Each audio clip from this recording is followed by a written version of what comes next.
அது இல்லாம இது என்ன பிரச்சனைன்னு பார்த்தீங்கன்னா, ஆ இதுக்கு முன்னாடி ஒரு சைரன் படம் வந்துச்சு பார்த்தீங்களா? சைரன் படத்துல வந்து இதுல யாரு புரொடக்ஷன் பண்ணியிருந்தாங்க பார்த்தீங்கன்னா, அவங்களோட மாமியார் தான் புரொடக்ஷன் பண்ணியிருந்தாங்க. அந்த படம் வந்து எதிர்பார்த்த அளவுக்கு சரியா போல. அதிலிருந்தே இவங்க ஃபேமிலிக்கு வந்து ஒரு பிரச்சனையா தான் போய்க்கிட்டு இருக்கு. நம்ம ஆர்த்தியோட அம்மாவுக்கும், ஜெயரவிக்கும் ஒரு மோதல் போய்க்கிட்டு தான் இருக்கு. அது அது ஒரு பெரிய ஒரு பேசுபொருளா தான் போய்க்கிட்டு இருந்துச்சு. அதனால நேத்து முந்தா நேத்து வந்து அவர் வந்து டிவோர்ஸ் அறிவிச்சுட்டாரு.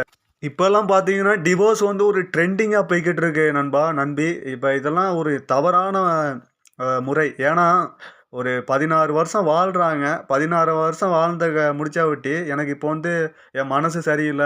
நான் வந்து விலகிக்கிறேன். இது வந்து என்ன ஒரு பழக்கம்னே புரியல. இதுக்கு முன்னாடி தனுஷ் வந்து விலகுனாரு.